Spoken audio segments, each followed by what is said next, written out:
બે શબ્દ બોલવામાં આટલું બધું ધીમેથી હરિઓમ હવે બરોબર. ખરેખર મેં એન્ટ્રી લીધી અને બધા જે તાલીઓ પાડી અને આવકાર આપ્યો ને એક હવા ભરાઈ ગયો, મજા આવી ગઈ. અને આ બધા યંગ જનરેશન અત્યારનું જે છે આને જોઉં ને એટલે મને એમ થાય કે હું જુવાન છું. ભલે આમ તો 1961નું મોડેલ છું, પણ મનથી ને વિચારથી તો હું જુવાન જ છું. ભલે શરીરથી લોકો જે સમજે પણ મન અને વિચારથી તો હું હજી જુવાન જ છું. બીજી વસ્તુ કે ઇતિહાસમાં છે ને કોઈને રસ નથી, મને ખુદને રસ નથી, પણ છતાં અહીંયા બેને કીધું કે તમારી જર્ની એટલે કે ઇતિહાસ. લોકોને ત્યારે હવે શું કરવાનું છે એના ઉપર ઇન્ટરેસ્ટ વધારે હોય છે. મેં શું કર્યું એ પ્રમાણે કરવું એ તો ક્યુકી સાસ ભી કભી બહુ થી એના જેવું થાય કે ભાઈ હું તો દુઃખી થઈ તારે દુઃખી થવાનું ના. અત્યારનો છે ને આ ડિજિટલ યુગ આવી ગયો. આ ડિજિટલ યુગ એટલે કે સ્માર્ટ વર્કનો યુગ છે. જ્યારે અમે ભણતા હતા કે મેં પૂજારા ટેલિકોમ ચાલુ કર્યું ત્યારે જે સંઘર્ષ કર્યો એ સંઘર્ષ આજના અત્યારના યુગમાં જરૂર નથી. કારણ કે એ સમયમાં આવું કોઈ ડિજિટલ માધ્યમ નહોતું. 1984માં મેં નોકરી ચાલુ કરી BSNLમાં ટેલિફોન ખાતામાં. ત્યારથી ટેલિફોન ખાતામાં જ છું. હજી મેં ખાતું નથી ફેરવું. એટલે કે કન્સિસ્ટન્સી મેન્ટેન કરી છે, આ પહેલું. અને બીજી વસ્તુ મેં ક્વોલિટી મેન્ટેન કરી છે. તો 1984થી નોકરી કરી, 2003માં છોડી દીધી. 2003માં છોડીને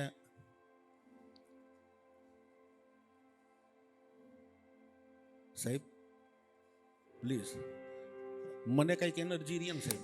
પ્લીઝ આપણા પ્રેસિડેન્ટ સરને તાળીઓથી વધાવી દો.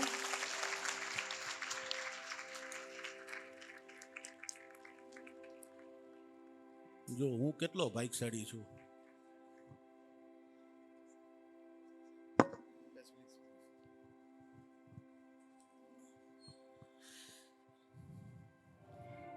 ખરેખર મારા આઈડલ તો સાહેબ છે, પણ છતાંય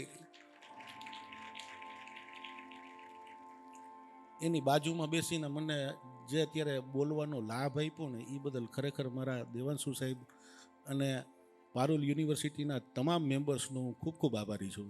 થેન્ક યુ વેરી મચ. મને સાંભળવો ગમે કે ન ગમે એ મારો પ્રોબ્લેમ નથી. મને માઇક આપી દીધું, હું બોલવાનો છું અને મેં આના કાંઈ લીધા નથી.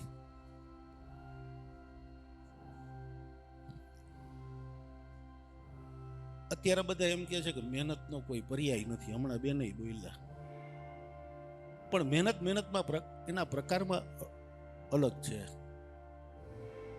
કે તમે કઈ રીતે મહેનત કરો છો, કઈ ડાયરેક્શનમાં મહેનત કરો છો, કેટલા ડેડિકેશનથી કામ કરો છો અને કેટલા સ્માર્ટલી કામ કરો છો. That is important. એ અત્યારના યુગમાં છે, અત્યારના જમાનામાં. આજે 61 વર્ષની મારી ઉંમર થઈ છતાંય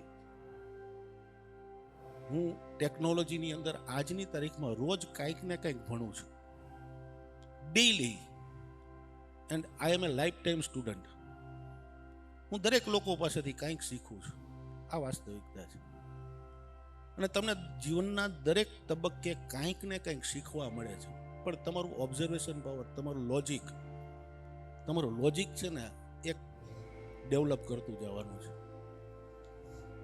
સામાન્ય વસ્તુ કહું, મારા જ બિઝનેસને લગતી જર્ની કહેવાને બદલે હું મારા અનુભવ કોઈ વધારે યોગ્ય છે.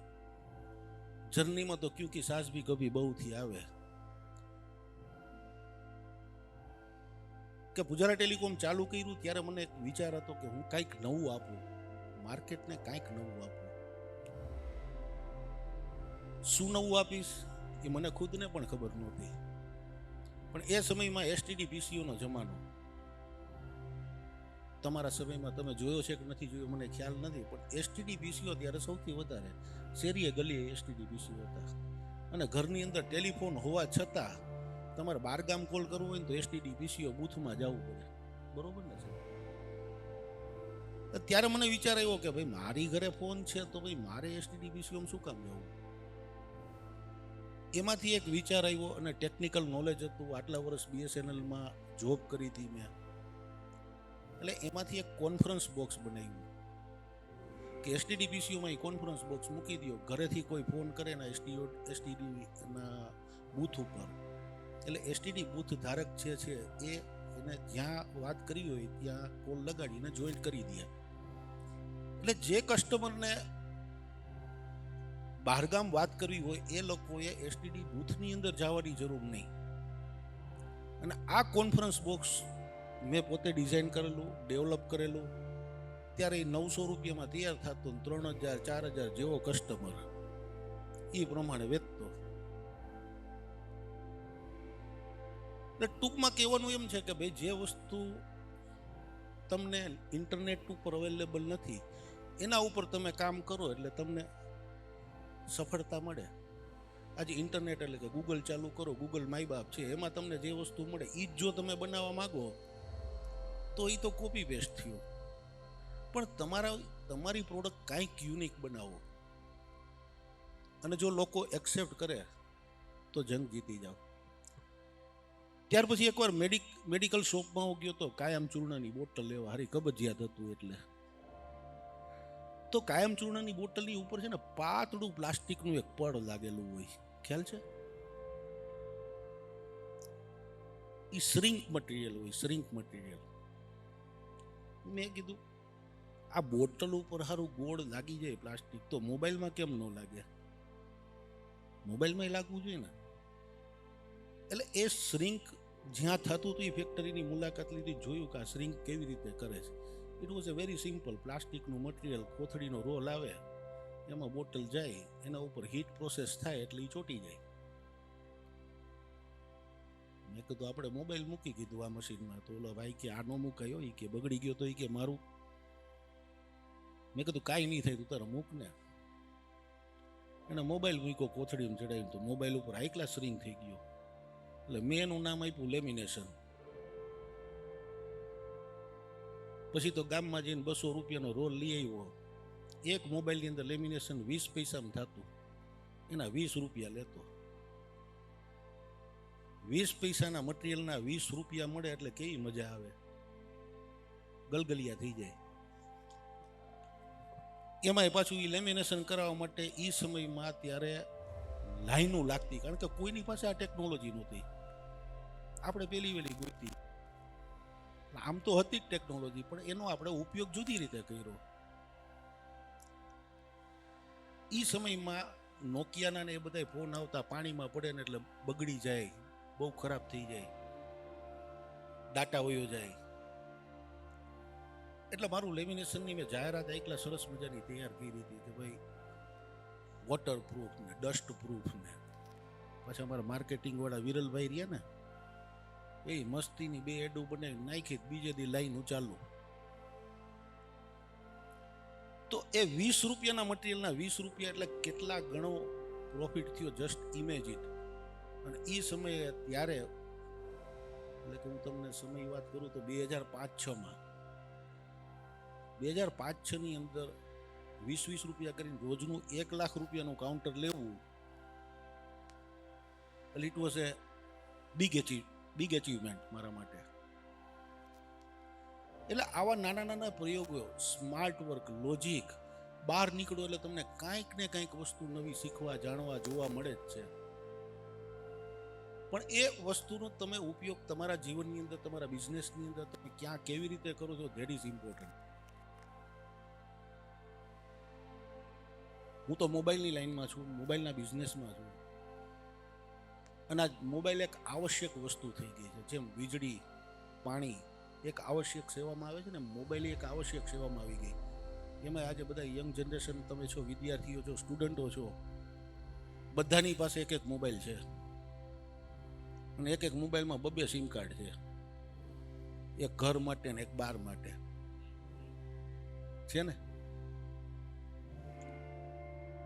સવારના પોરમાં ઉઠીને પેલું કામ શું કરો? મોબાઈલ હાથમાં લેવાનો. સવારે હારું એલાર્મ વાગે ને તો ન ઉઠે હો, પણ ઓલા વોટ્સએપ નું પીપીપ થઈને એટલે ફટ હાથમાં લે. આ ડિજિટલ યુગ છે, સારી વસ્તુ છે, ખરાબ નથી.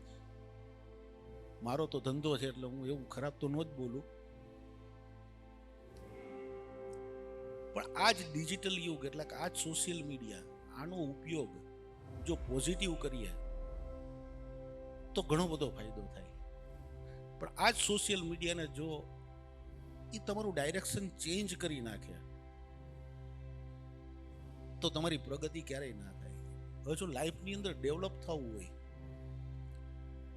તો only and only one way છે કે તમે ડિજિટલ મીડિયાનો એટલે કે આ સોશિયલ મીડિયાનો પોઝિટિવ યુટિલાઇઝ કરો. પોઝિટિવ. દરેકના મોબાઈલમાં યુટ્યુબ તો કમ્પલસરી હોય જ, અને બધા ઉઠીને 2 નંબર તો જાય જ. આ 2 નંબરમાં 10 મિનિટ 15 મિનિટ તો થાય, પણ આ 15 મિનિટનો ઉપયોગ ફેસબુક, ઇન્સ્ટાગ્રામ ને ટ્વિટર ને વોટ્સએપ ને એક બાજુ મૂકીને યુટ્યુબ ચાલુ કરી, તમે જે ફિલ્ડમાં છો એ ફિલ્ડના યુટ્યુબ તમે જો ઓપન કરો, અથવા તો ગૂગલની અંદર એ સબ્જેક્ટ ઓપન કરી અને સવારની 15 મિનિટ જો પોઝિટિવ કાઢો ને, એટલે આખો દિવસ તમારો પોઝિટિવ રહે. અને સાયન્ટિફિકલી પ્રૂવ છે કે સવારે ઉઠો ત્યારે તમારું માઇન્ડ એટલું બધું ફ્રેશ હોય ને, એ સમયની અંદર જો તમે સારા વિચારોને તમે મનની અંદર એન્ટ્રી આપો, પોઝિટિવ થોટ્સને એન્ટ્રી આપો, તમારી કેરિયરને ડેવલપ કરવા માટેના સબ્જેક્ટને તમે એન્ટ્રી આપો, એટલે કે યુટ્યુબ છે કે ગૂગલ છે, એની અંદરથી તમે તમારો સબ્જેક્ટ ચોઈસ કરીને એના વિશેની 15 મિનિટ કાઢો દરરોજ સવારની આદત. આજની તારીખમાં મને આ આદત હજી છે ટીલ ટુડે. એટલે હું એ જ બોલી શકું કે જેનું હું આચરણ કરતો હોઉં. મને એ સિવાયનું બોલવાનો કોઈ હક નથી. જો સવારની અંદર 10 થી 15 મિનિટ સારી વસ્તુ સાંભળવાનો, તમારા કેરિયર રિલેટેડ, તમારા બિઝનેસ રિલેટેડ, તમારા સ્ટડી રિલેટેડ, અને યુટ્યુબ અને ગૂગલ એક એવું માય બાપ છે કે એની અંદર તમે ગમે તે સર્ચ કરો, એના તમને હજારો તમને ઓપ્શન મળે છે. યુ હેવ ટુ સિલેક્ટ કે તમારે આજે શું સાંભળવું. એ 5 મિનિટ 10 મિનિટની કોઈ ક્લિપ હોય તો એને 2-3 વાર સાંભળો, ભલે વાર લાગતી જવામાં, કાંઈ વાંધો નહીં, પણ સારી વસ્તુ માટે સમય કાઢો છો ને, દેટ ઇઝ ઇમ્પોર્ટન્ટ. કારણ કે સમય ખૂબ જ ઇમ્પોર્ટન્ટ છે, અને એમાં પણ સવારનો સમય છે ને ખૂબ જ ઇમ્પોર્ટન્ટ છે. સવારના સમયમાં તમે જેટલું પોઝિટિવલી તમે સાંભળો, વિચારો અને એનો એક્સપેરિમેન્ટ કરો, એનો એક્સપિરિયન્સ કરો, તો એ તમારી આખી લાઈફ ચેન્જ કરી નાખે છે. રોજ તમને એમાં કંઈક નવું શીખવા મળે, રોજ કંઈક નવું શીખવા મળે, અને એ શીખવામાંથી તમને વિચાર આવે. અને મારો એક સિદ્ધાંત એ છે કે જે ચોપડીમાં નથી ને ખોપડીમાં આવવું જોઈએ. જે ચોપડીમાં નથી ખોપડીમાં આવવું જોઈએ, અને જે નેટમાં ન હોય ને પેટમાં આવવું જોઈએ. જ્યારે આ વસ્તુ તમે સ્વીકારી લ્યો એટલે કે તમે ક્યારે પણ ગૂગલ કે યુટ્યુબ જોતા હો ત્યારે તમને એ વિચાર આવવો જોઈએ કે શું નથી. જે નથી એને આપણે ફાઇન્ડ કરવાનું છે. જે છે એ તો આવી ગયું છે, પણ એનાથી આપણને એક નોલેજ મળે છે, પણ હજી આમાં શું ખૂટે છે, આપણે હજી શું સારું કરી શકીએ, શું નવું ગોતી શકીએ. That is important. Digital media આજે બહુ સારો છે. આજે આપણું જીવન, લાઈફસ્ટાઈલ બધું ચેન્જ થઈ ગયું. આજે આપણે અત્યારે અહીંયા સેમિનારમાં બેઠા છીએ, 300 જણા બેઠા છીએ. ઇટ મે બી કે 5 વર્ષ 10 વર્ષ પછી 300 જણાની 3000 કે 30,000 લોકો ડિજિટલ મીડિયાથી જોડાયેલા હશે ને સેમિનાર કરતા હશે. આજે થાય જ છે, નથી થતું એવું નથી, પણ એનો વપરાશ એટલો નથી જેટલો આજથી 5 વર્ષ 10 વર્ષ પછી થશે. આજે તમે જુઓ બધી જગ્યાએ ડિજિટલ થઈ ગયું છે. તમારો બિઝનેસ ડિજિટલ, સ્ટડી ડિજિટલ, આખી લાઈફસ્ટાઈલ ચેન્જ થઈ ગઈ છે. 3 વર્ષ પહેલા કોઈએ ઝૂમનું નામ સાંભળ્યું હતું? આ કોરોના આવ્યો ને એને ઝૂમ શીખવાડી દીધું. એટલે કે પ્રોબ્લેમ આવ્યો એને સોલ્યુશન આપ્યું. કોઈ પણ પ્રોબ્લેમ એની પાછળ તમને 10 સોલ્યુશન હોય છે ને હોય છે. એ 10 માંથી તમારે ક્યુ સિલેક્ટ કરવાનું એ તમારે નક્કી કરવાનું છે. પ્રોબ્લેમ ક્યારેય હોતો જ નથી. પ્રોબ્લેમ છે ને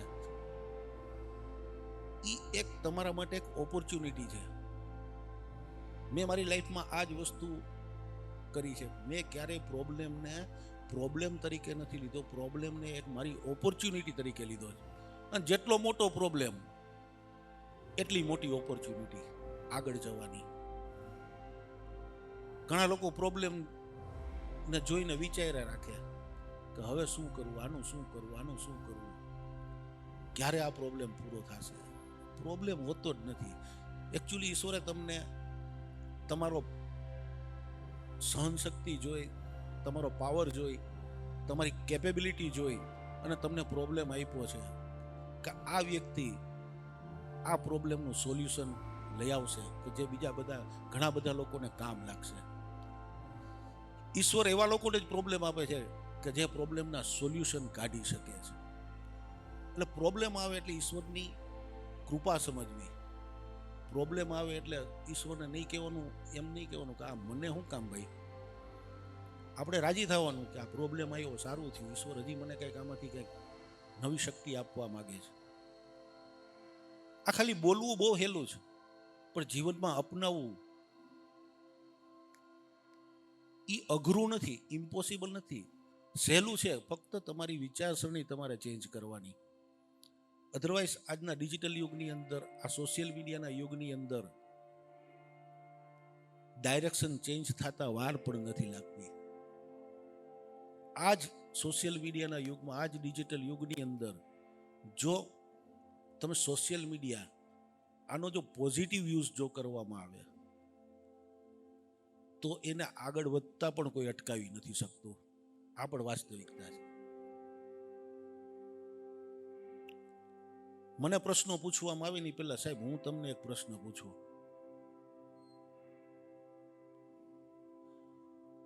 કે દરેક સબ્જેક્ટના એક ટીચર હોય છે કે નહીં? કોઈ પણ સબ્જેક્ટ એના સ્પેશિયલાઇઝ ટીચર હોય ને સાહેબ. ઇતિહાસ હોય, ભૂગોળ હોય, ગણિત હોય, સાયન્સ હોય. તો સાહેબ આ બધા વિદ્યાર્થીનો શું વાંક? એક જ વિદ્યાર્થીએ બધા સબ્જેક્ટ ભણવાના. વિદ્યાર્થીએ બધા સબ્જેક્ટ ભણવાના અને જે ટીચર છે એને એક જ સબ્જેક્ટ ઉપર એને ભણાવવાનું. આ સાહેબ થોડોક અન્યાય નથી સાહેબ? કે આ બોલું તો મારો ધંધો વયો જાય.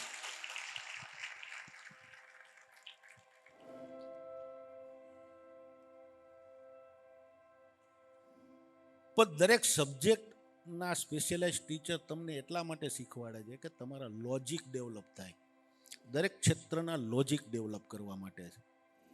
જરૂરી નથી કે બધા વિષયની અંદર 100 માંથી 100 જ આવે, પણ એક વિષયની અંદર તો હું એમ આશા રાખું કે 100 માંથી 100 આવવા જોઈએ. પછી ભલે બધા વિષયોના અલગ અલગ ટીચર આપણને શીખવાડવા આવે, બરોબર છે ને સાહેબ? પણ લોજિક તમને ઇતિહાસ, ભૂગોળથી લઈ અને ગણિત કયો, સાયન્સ કયો, એન્જિનિયરિંગ કયો કે મેડિકલ ફિલ્ડ કયો, કોઈ પણ ફિલ્ડની અંદર દરેક સબ્જેક્ટના અલગ અલગ ટીચર હોય છે. એ તમને લોજિક શીખવાડે છે. પણ એ લોજિકને તમારે ક્યાં યુટિલાઇઝ કરવાનું એ તો તમારે નક્કી કરવાનું છે. એટલા માટે થઈને બધા વિષયના અલગ અલગ ટીચર તમારા માટે હોય છે. હું તો ભણ્યો જ નથી એમ કહો તો ચાલે. અમારા ડૉક્ટર વિશાલ સાહેબની કૃપાથી, દેવાંશુ સાહેબની કૃપાથી મને આજે અહીંયા બેહવા મળ્યું. અહીંયા ઘણા બધા શિક્ષક ગણ ઊભા છે. શિક્ષકની અંદર ક્યારેય તમે કેટેગરી ઓબ્ઝર્વ કરી? કોઈ પણ ડિપાર્ટમેન્ટ લઈ ગયો, માની લો કે પોલીસ ડિપાર્ટમેન્ટ, તો એની અંદર કોન્સ્ટેબલ હોય, પીએસઆઈ આવે, પીઆઈ આવે, એસપી આવે, ડીએસપી, ડીઆઈજી, આ રીતે રેન્કિંગ હોય. હારી ટીચરમાં ક્યાંય રેન્કિંગ આવે? ટીચર એટલે ટીચર. સારું એમાંય નથી કહેવાતું કે આ સિનિયર ટીચર ને જુનિયર ટીચર, આ જનરલ ટીચર, એડમિનિસ્ટ્રેટિવ ટીચર, એવું ના હોય. ટીચર એટલે ટીચર. એના પછીની એક જ પોસ્ટ આવે, પ્રિન્સિપલ કે ડીન, પછી આગળ ન આવે. પણ ટીચરનું ક્યારે અપગ્રેડ વર્ઝન નથી, એવું અપગ્રેડ પોસ્ટ નથી. ટીચરને જનરલી ગુજરાતીમાં માસ્તર કહે. માસ્તર કહેવાય ને. માસ્ટરનો મિનિંગ કેટલાને ખબર છે? માસ્ટર એટલે કે સ્તર, જેનું લેવલ માની બરોબર છે, આપણી માની બરોબર છે, એને આપણે માસ્ટર કહીએ છીએ. પણ હવેની સંસ્કૃતિ આખી ચેન્જ થઈ ગઈ છે. હવે માસ્ટર શબ્દ બોલવામાં છે ને લોકોને શરમ આવે છે અને સાંભળવામાં પણ શરમ આવે છે. પણ માસ્ટર એટલે ખૂબ મોટો વર્ડ છે. ગુજરાતી ભાષા છે ને એની અંદર 28,000 શબ્દો છે. પણ આપણે ઇંગ્લિશને વળગી રહી છે. ABCD EFG ને એનામાંથી શબ્દો બને છે ને 12,000 છે. પણ ગુજરાતી આપણી માતૃભાષાની અંદર 28,000 શબ્દોનો કોષ છે. એમાંનું એક માસ્ટર. એમનેમ શબ્દ નથી પડ્યો. આ માસ્ટર શબ્દ એમનેમ નથી બન્યો. જ્યારે શિક્ષકે માના લેવલનું સ્તર ડેવલપ કરે છે ને ત્યારે માસ્ટર બને છે. અને ગુરુ છે આપણા, વંદનીય છે, પૂજનીય છે. વધારે તો હું સમય નથી લેતો, કારણ કે મને કહેવામાં આવ્યું છે કે પ્રશ્નોના જવાબ દેવાના છે. એટલે આજે હું પરીક્ષા આપવા બેઠો છું. એટલે આપની સાઈડથી કાંઈ પણ પ્રશ્ન હોય તો આપ પૂછી શકો.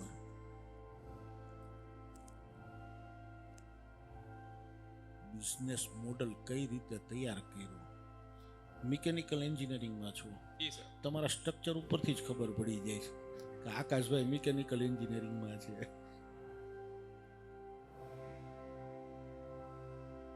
ગુજરાત ટેલિકોમ ચાલુ કર્યું ને ત્યારે કોઈ એવું સ્ટ્રક્ચર ડેવલપ કરવાની કાંઈ હતી જ નહીં. માનસિક વિચાર એ નહોતો.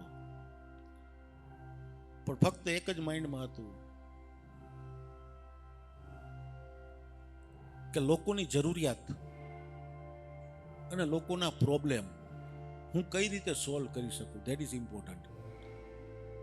જરૂરિયાત અને પ્રોબ્લેમ આ બે વસ્તુ ઉપર જ ફોકસ કરી અને આ બધામાંથી એક જ તારણ નીકળ્યું કે ભાઈ ગ્રાહક છે ને એ જ સાચો છે, આપણે ખોટા છીએ. એટલે ગ્રાહકની જે રિક્વાયરમેન્ટ છે એ રિક્વાયરમેન્ટ તમે ફૂલફિલ કરો એટલે એ બિઝનેસ આગળ જાય. અને બીજી વસ્તુ કે ગ્રાહકના પ્રોબ્લેમ અને જે કાંઈ પ્રોબ્લેમ છે એ પ્રોબ્લેમને સોલ્વ કરો.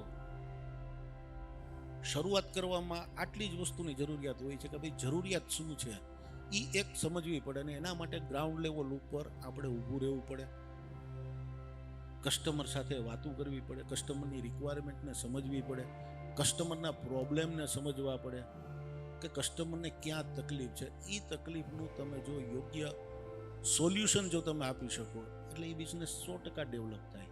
સિમ્પલ છે. એટલે જ્યારે ચાલુ કર્યું ત્યારે એવો કોઈ વિચાર નહોતો કે ભાઈ હું શું કરીશ. પણ જેમ જેમ બેસતો ગયો, જેમ જેમ ચાલુ કરતો ગયો બિઝનેસ, એમ એમ લોકોના પ્રોબ્લેમ સમજતો ગયો, લોકોની જરૂરિયાતને સમજતો ગયો. અને એકલો હતો. આજે મારી સાથે 5,500 લોકો છે. ગુજરાત ટેલિકોમ ચાલુ 1994માં કર્યું ત્યારે એક જ હતો. ઓલા કે અકેલે ચલતા ગયા, કારવા બનતા ગયા. આજે ધીમે ધીમે ધીમે આટલા વર્ષો પછી 5,500 લોકો ગુજારાની સાથે જોડાયા છે. Thank you.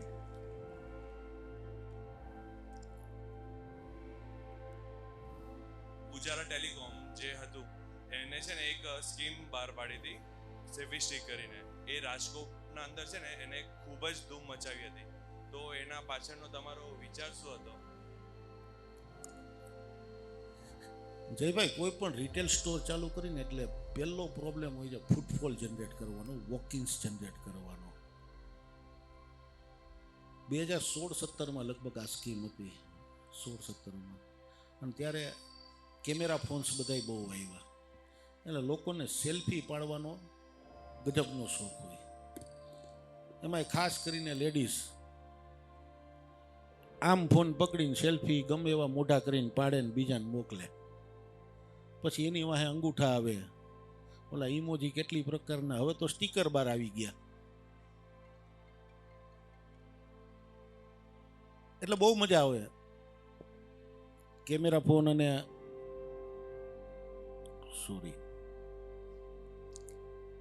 એમાં બધાને સેલ્ફી પાડવાનો શોખ હોય, એટલે ત્યારે સેલ્ફી સ્ટિક નવી નવી બહાર પડી હતી.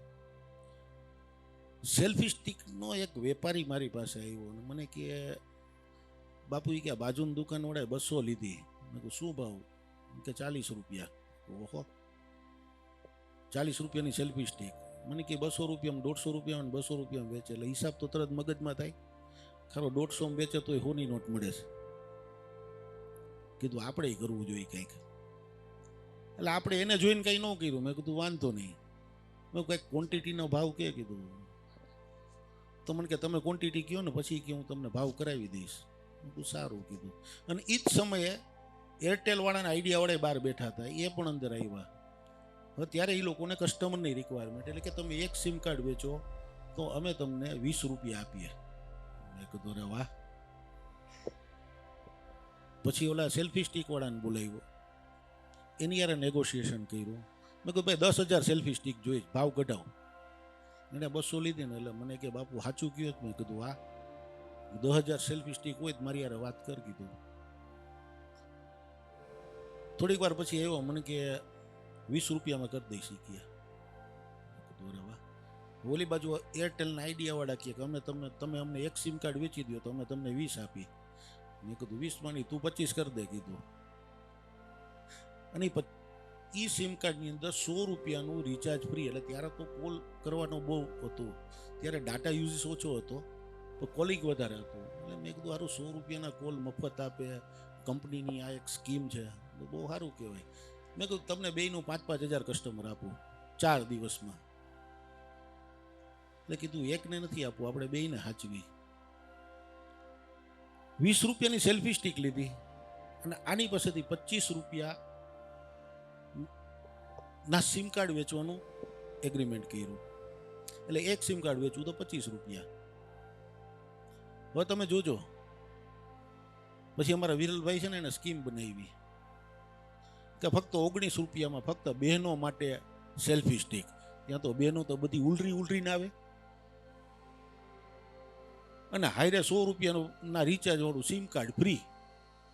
હવે 19 રૂપિયાની સેલ્ફી સ્ટિક આપે અને એમાં 100 રૂપિયાના રિચાર્જ વાળું સિમ કાર્ડ ફ્રી. અને ભાઈ મેં તો કીધું પેલા મને તો મગજમાં નહોતું બેઠું, પણ પછી બધા ટીમમાં બેઠા નક્કી કર્યું, કીધું આ સ્કીમ કઢાય. કારણ કે ઘરમાં બાયુને કોઈ ન સમજાવી શકે, અને સૌથી વધારે ખરીદી જોવો ને તો બહેનો જ કરતી હોય. અને ભાઈ સોશિયલ મીડિયામાં નાખ્યું ને બીજે દી સવારે દુકાન ખોલી, ત્યાં તો લાઈનું ચાલુ. 4 દિવસ સુધી પુજારા ટેલિકોમની બહાર બહેનોની લાઈન છે ને ઓછી નહોતી થઈ. અને લગભગ સમજો ને કે 500 મીટરની તો મિનિમમ લાઈનો થતી, 500 મીટર 700 મીટરની લેડીઝની લાઈનો એટલી.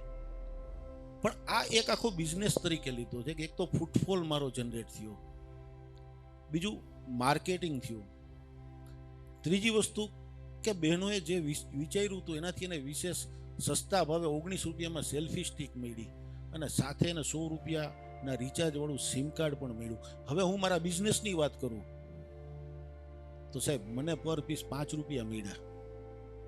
બાજુવાળાએ 40 રૂપિયામાં લઈ 200 પીસ એને વેચ્યા, 100 રૂપિયામાં વેચ્યા, એને 20,000 રૂપિયા મળ્યા.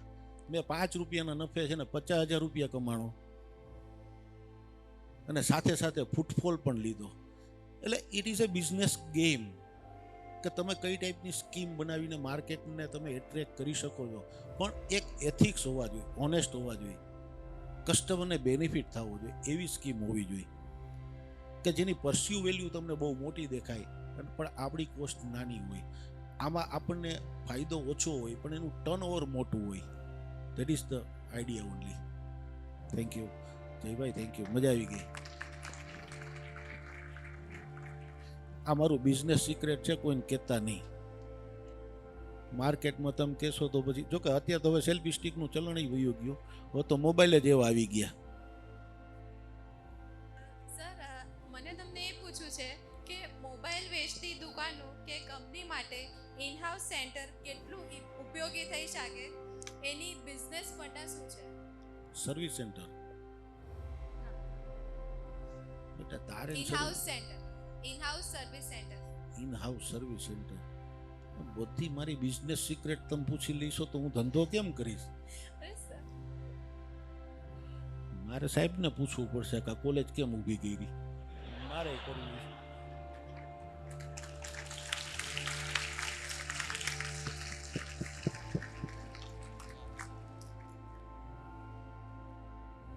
સર્વિસ છે ને એ હંમેશા થેન્કલેસ બિઝનેસ છે. તમને એમાં કોઈ દી છે ને થેન્ક યુ ન મળે.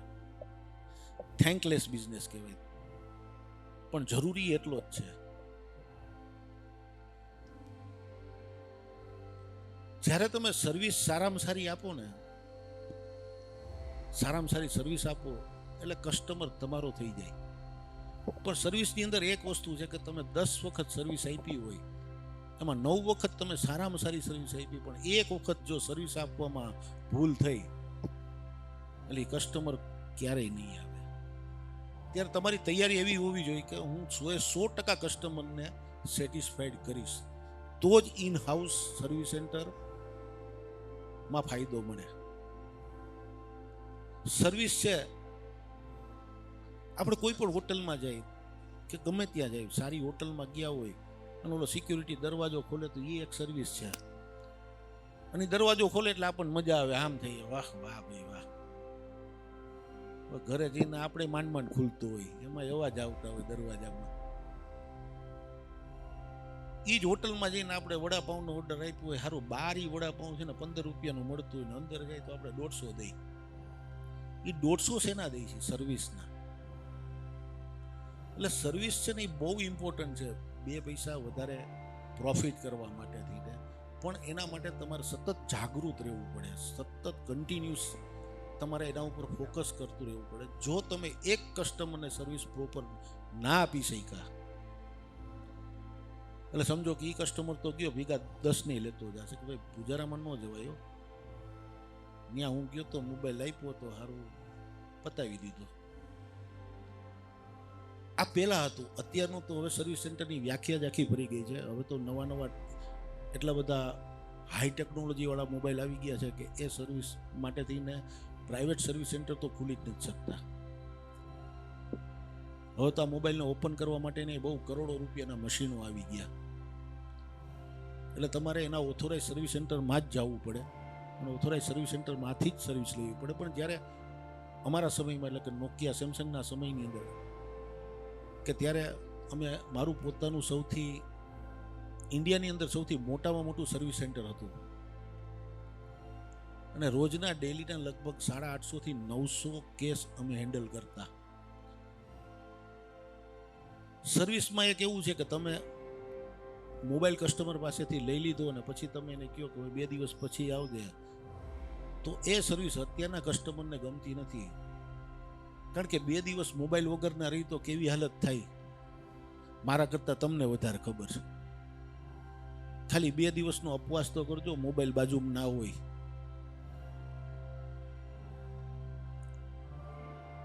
ત્યારે અમે એક નવો વિચાર કર્યો કે કસ્ટમરને 15 મિનિટની અંદર મોબાઈલ રિપેર કરીને આપી દેવો.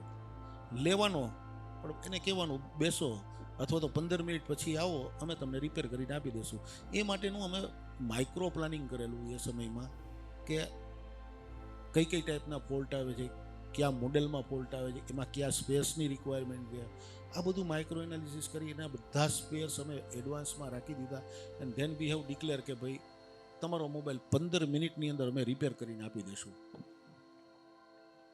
અને ત્યારે જે અમે 700-800 ફોન લેતા હતા એ સેમ ડે રિપેર કરીને આપતા, એટલી એન્જિનિયરોની ફોજ રાખી હતી. એટલે સર્વિસ ઇનહાઉસ સર્વિસ સેન્ટર કરવું ખૂબ જરૂરી છે, પણ એમાં જો તમે કસ્ટમરને 100% સેટિસ્ફાઈડ કરી શકો એમ હો ને તો જ. બાકી સર્વિસ સેન્ટર ન રાખવું, બાકી કસ્ટમરને કહેવાનું કે આ સરનામું છે ઓથોરાઇઝ સર્વિસ સેન્ટરનું, ત્યાં જઈ આવો અને રિપેર કરાવી લ્યો. થેન્ક યુ બેટા.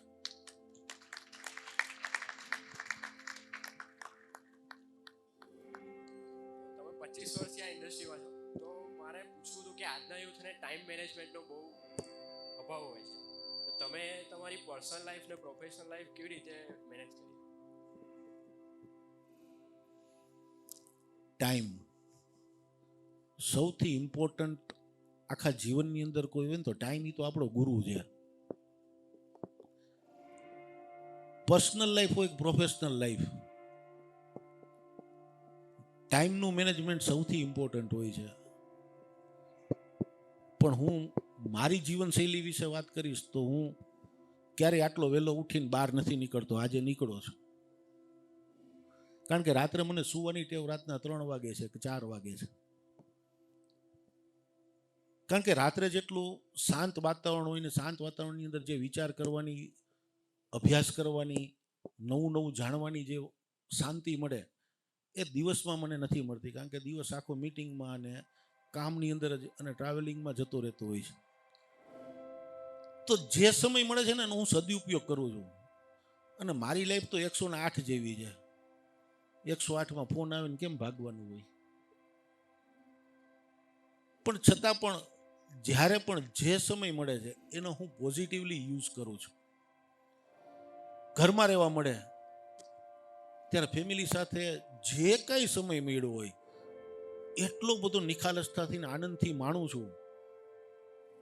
મારી ઘરે છે મારી બા 85 વર્ષના 85 યર્સના છે અને મારા સનની 2 ડોટર છે, એક 4 વર્ષની ને એક 1 વર્ષની.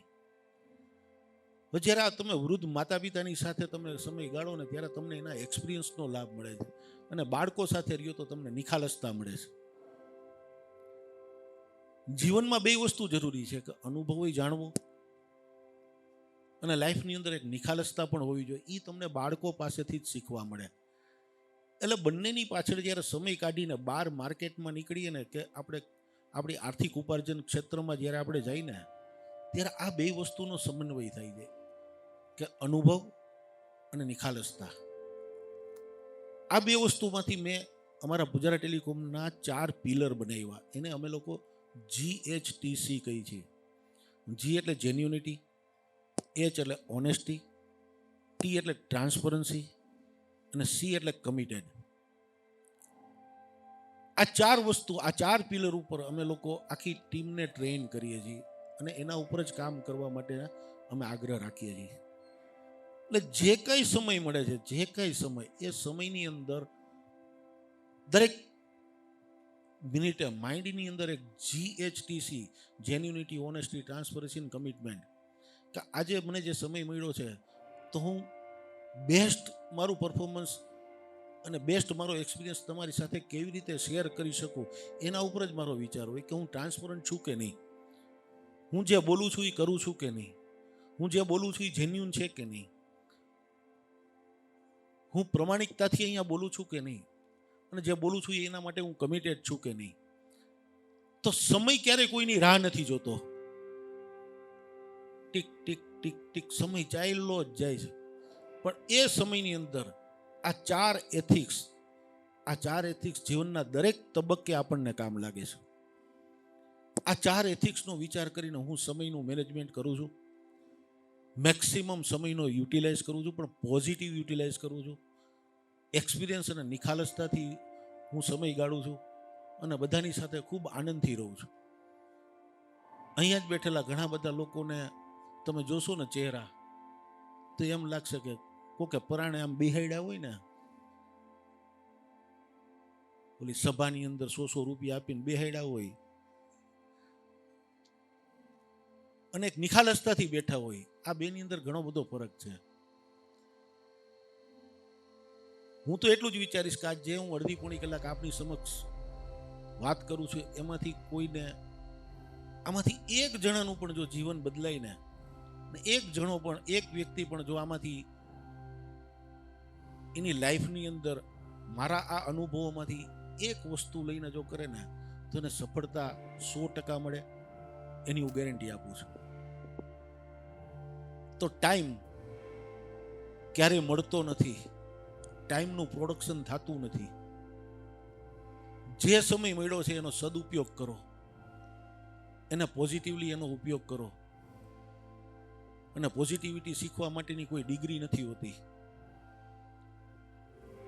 એટલે જેટલો પોઝિટિવ તમે યુટિલાઇઝ કરશો એટલો તમને ફાયદો છે. અને પછી ટાઈમ તમને મેનેજ કરશે.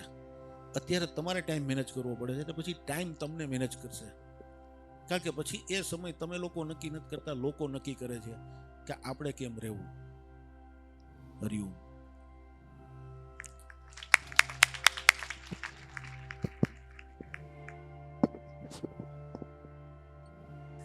સર પૂજારા ટેલિકોમ જે છે ઈ કોમર્સના અંદર પણ છે આજકાલ. તો સર તમે મોટા ટેક જાયન્ટ્સ એમેઝોન, ગૂગલ, ફ્લિપકાર્ટથી કમ્પીટ કેવી રીતે કર્યું, અને ન્યૂ ઓન્ટરપ્રનર્સ જે છે એમને તમે શું એડવાઇસ આપશો કે આટલા બધા મોટા ઈ કોમર્સ જાયન્ટ્સ સાથે, એમેઝોન છે, ફ્લિપકાર્ટ છે, એમના સાથે કમ્પીટ કેવી રીતે કરવું? એમેઝોન, ફ્લિપકાર્ટ ડિજિટલ છે? હા કે ના? Yes sir. બરોબર. અને અત્યારે સૌથી વધારે વપરાતું સોશિયલ મીડિયા કયું? સૌથી વધારે હે? ઇન્સ્ટાગ્રામ છે ના, હજી આગળ. એ રીતે પછી ફેસબુક, હજી એનાથી આગળ.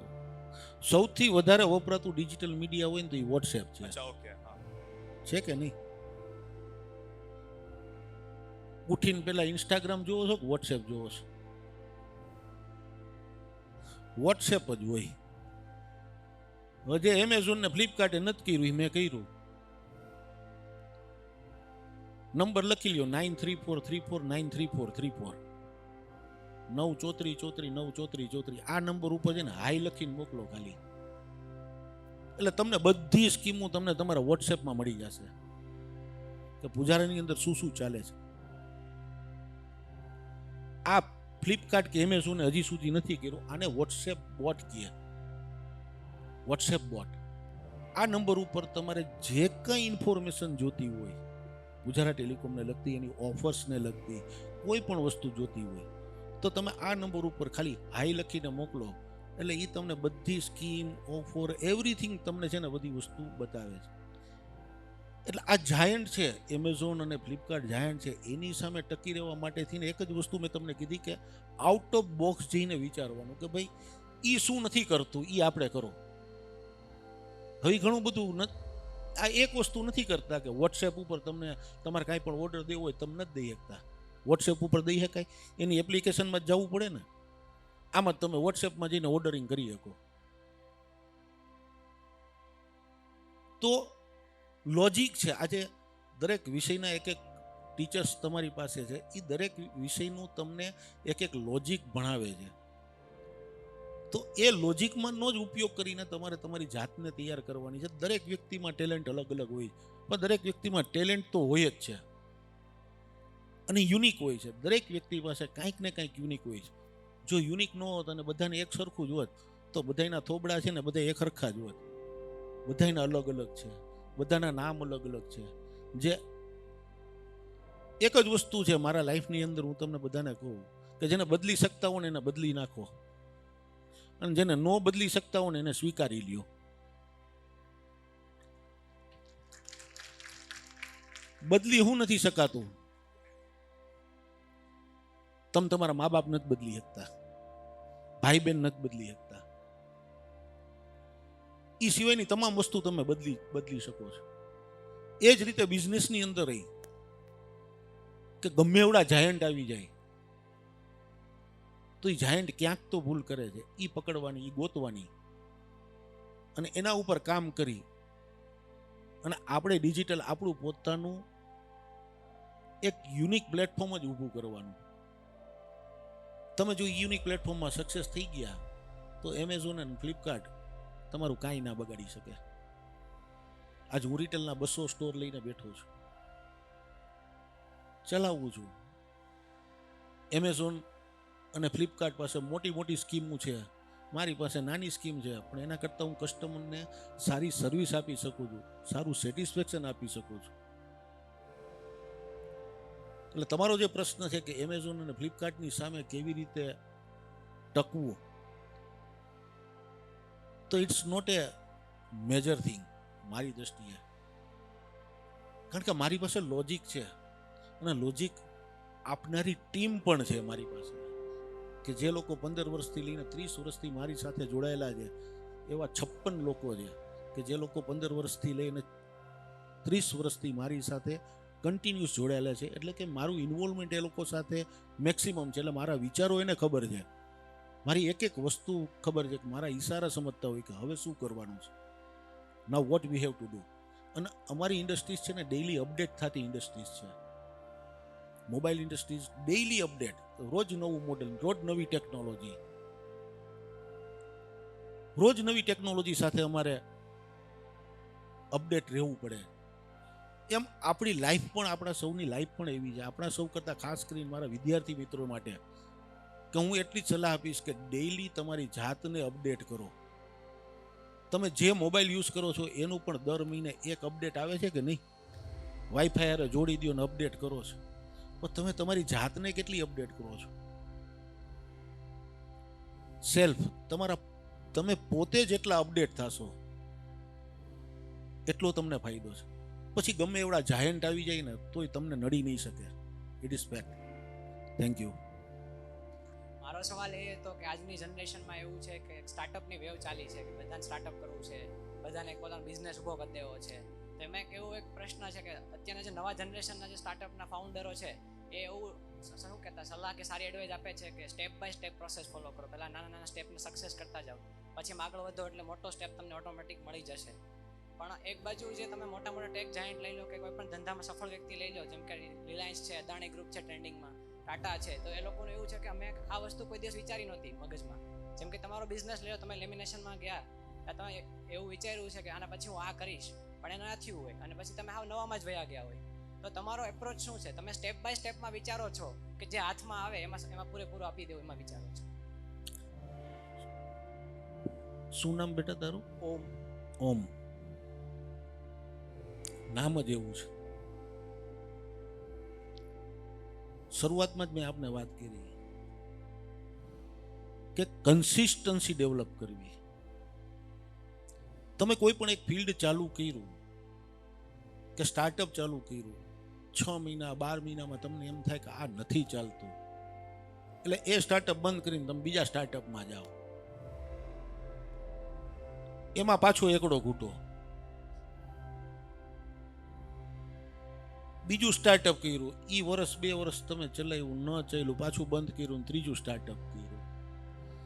સાહેબ, એ વ્યક્તિ ક્યારેય સક્સેસ ના જાય, કારણ કે કન્સિસ્ટન્સી નથી. હું 1984 થી ટેલિફોન ખાતામાં નોકરી કરતો હતો અને આજે ટેલિફોનનો જ હું બિઝનેસ કરું છું. એટલે કે કન્સિસ્ટન્સી મેન્ટેન કરી છે. તમે જે બિઝનેસમાં છો, જે ફિલ્ડમાં તમારે સ્ટાર્ટઅપ સ્ટાર્ટ કરવું છે, તો એ ફિલ્ડનું એટલું બધું ડીપ નોલેજ તમે લ્યો અને એટલા બધા ઊંડા ઉતરી જાઓ કે તમને બીજું સ્ટાર્ટઅપ કરવાનો વિચાર જ ના આવે. બીજું સ્ટાર્ટઅપ તો હું તો કહું કરવાનું જ નહીં, કે જ્યારે તમે સ્ટાર્ટઅપ એક કોઈ પણ ચાલુ કરો છો, કોઈ પણ એક ફિલ્ડનું કે કોઈ પણ એક સબ્જેક્ટ ઉપર તમે તમારું સ્ટાર્ટઅપ ચાલુ કરો છો, તો એ સ્ટાર્ટઅપ ને ક્યારેય છોડવું નહીં. આજે રિલાયન્સની વાત કરો કે ધીરુભાઈ અંબાણીની વાત કરો, તો એ લોકો એક લેવલ ઉપર પહોંચી ગયા પછી એને બીજા બધા સ્ટાર્ટઅપ કર્યા છે. એ લોકોએ સ્ટાર્ટિંગ તો એની રિલાયન્સની કાપડથી ચાલુ કર્યું.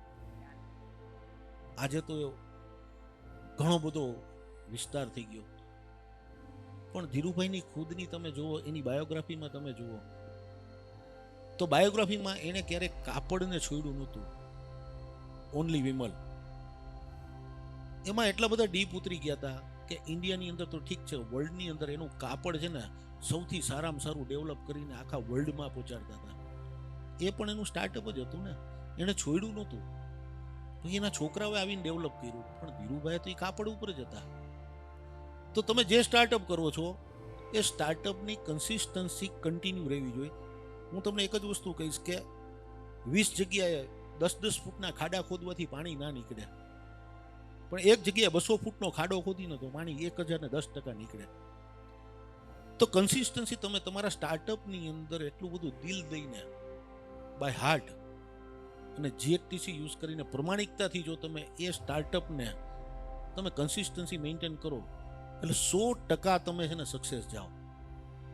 હા, થોડીક વાર લાગે, પણ અત્યારના યુગમાં બધાને શું છે, ઝડપથી ધીરુભાઈ અંબાણી બનવું છે, મુકેશ અંબાણી ફટાફટ બનવું છે.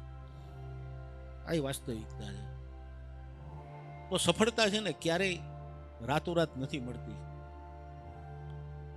સફળતા રાતોરાત દેખાય છે, તો સફળતા રાતોરાત મળતી નથી. એ સફળતા મેળવવા માટે આગલા કેટલા બધા વર્ષોનો એનો અથાગ પરિશ્રમ જે હોય છે, એ અથાગ પરિશ્રમ કોઈ નથી જોતું. એ ફક્ત લોકો એની સફળતાને જ જોવે છે. યુવરાજ સિંહે 6 બોલમાં 6 છક્કા માર્યા, બધાને ખબર છે. રાતોરાત બધાને દેખાઈ ગયું કે યુવરાજ સિંહ 6 બોલમાં 6 સિક્સર મારી, પણ એ 6 સિક્સર મારવા માટે થઈને એને કેટલા વર્ષોની પ્રેક્ટિસ કરી છે એના વિશે કોઈ જોયું? કઈ રાતોરાત કઈ આવીને બીજા દિવસે આમ ક્રિકેટ રમવાનું શરૂ કર્યું, સ્ટાર્ટ કર્યું, 6 મહિનામાં કે 12 મહિનામાં સીધા 6 બોલમાં 6 સિક્સર નથી લાગતી, લાગે? તો એના માટે સમય તો આપવો પડે, ડેડિકેટલી સમય આપવો પડે અને સ્માર્ટલી સમય આપવો પડે. હા, એક વસ્તુ છે જે મેં આજે 40 વર્ષે ડેવલપ કરી, એ તમે લોકો 4 વર્ષમાં ડેવલપ કરી શકો, કારણ કે અત્યારે ડિજિટલ યુગ છે. તમારે જે ઇન્ફોર્મેશન જોઈ છે એ તમામ ઇન્ફોર્મેશન તમારા હાથમાં છે, કે તમારા મોબાઈલમાં છે. અમારા સમયમાં તો આ મોબાઈલ કે એવું કંઈ હતું નહીં, એટલે અમારે કોઈ પણ ઇન્ફોર્મેશન લેવી હોય તો અમારે બહાર ફરવા જવું પડતું, રખડવું પડતું બહાર એટલું. બરોબર છે કે નહીં સાહેબ? આજે એ જ ઇન્ફોર્મેશન તમારી ફિંગર ટ્રીપ ઉપર છે. તમારી ફિંગર ટ્રીપમાં તમે નાખો ગૂગલમાં, એટલે તમને you will get all the information. એટલે સ્ટાર્ટઅપ કરો તો એનો અર્થ નથી કે એને તમે એન્ડ કરો, એન્ડ અપ નથી આવતું. સ્ટાર્ટઅપ મીન્સ સ્ટાર્ટ જ, એમ. એ એવરી ટાઈમ સ્ટાર્ટ રહેવું જોઈએ. સ્ટાર્ટ અપ, સ્ટાર્ટ કર્યા પછી ઉપર જ જવાનું છે, પછી એનો એન્ડ અપ ક્યારેય ના હોય. તમે જો એન્ડ અપના વિચારથી જ તમે સ્ટાર્ટઅપ ચાલુ કરતા હો તો હું નથી માનતો કે સફળતા મળે. એટલે સ્ટાર્ટઅપ એટલે સ્ટાર્ટ અને અપ, સ્ટાર્ટ કર્યા પછી ઉપર જ જવાનું છે, નીચે આવવાનું વિચારવાનું જ નથી. Thank you.